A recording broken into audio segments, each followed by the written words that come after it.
So let's take a look at the chords for How He Loves. Now remember, we're in the key of A in the recording. For acoustic guitar players, we're going to capo 2 and we're going to play in G shapes. It really sounds good in this song, so that's why we do that. If you don't know how to use a capo, go to the beginner lessons. We've got some great lessons there for you to learn how to use this, and some charts that are really helpful for you to understand how to change your key with the capo. So let's take a look at the first chord. It's a familiar one. It's a G-shaped chord. So you just take your second finger, you put on that 6th fret. Again, we're usually down here without the capo, but with the capo, we're gonna bring it up. So second finger, 6th fret right there. Now I want you to mute that A. So that A string, we're gonna mute that, okay? And then these two strings are open, and then you're gonna take your third finger, again on the 6th fret. I'm gonna play it right there. That's that B string, and then again your 4th finger on the 6th fret. That forms that chord. Again, you see a lot of guys do it this way. For me, I just prefer the way this one sounds, so that's where we're gonna play it. The second chord is gonna be a D over F sharp. Now, in G shaped, it's a little bit different.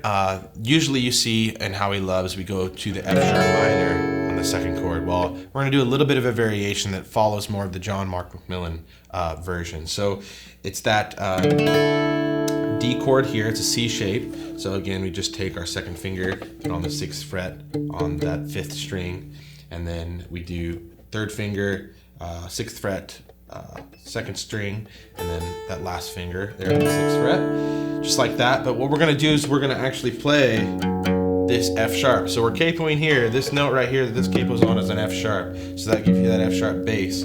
So when we play that in the intro throughout the song, you're gonna have that in the bass. Now the point is for the bass player and the piano player to hit that F sharp. Piano being on their left hand, the bass player is gonna play an F sharp. That'll create that F sharp sound. So rather than the acoustic following, we're actually gonna do a little bit more of a different tone. It's a little bit odd, but with the whole band it sounds great. Now if you don't have a band, make sure you play that F sharp minor. It's gonna sound weird otherwise.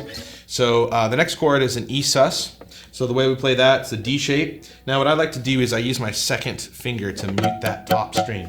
It actually mutes the top 2 strings, okay? So all that is you got your first finger on the 5th fret, and that's the 3rd string there. And then you've got your 3rd finger on the 6th fret.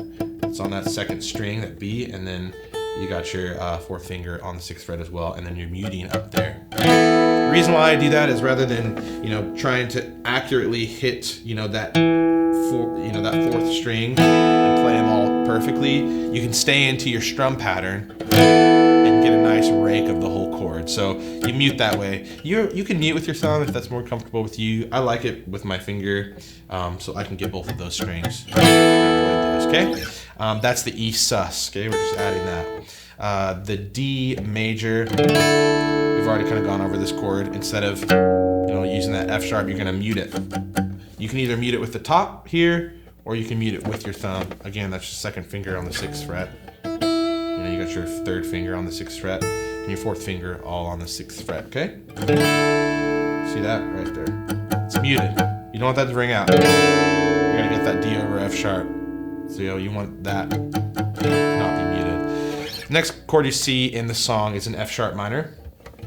The way that I play that is like this.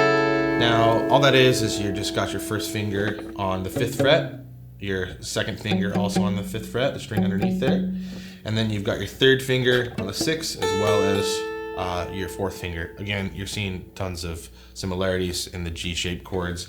Those stay planted pretty much always. There's different variations, obviously, but we've got the F sharp minor just like that. Really ring it out. That's an F sharp. Remember that? Got that there. That's how I'm going to play the F sharp minor. And then the last chord to be noted in this song is a B minor 7. So we've got our A minor shape here, right? We've got that B minor 7, right? So all you do is you take your 2nd finger and you put it on the 5th fret on that 4th string, and you take your 1st finger and put it on the 3rd fret on the 2nd string, and then you add your pinky right on the 6th fret where it's been planted most of the time, and we're releasing this one from there, from these other chords, right? So you get that note. Now in the song there's going to be a B minor 7 with an F sharp bass. You can also play that as the acoustic guitar player. Play that all the way out, right? It's kind of got a nice sound to it. you're able to play that, and that pretty much covers all the chords you're going to find in our arrangement of How He Loves.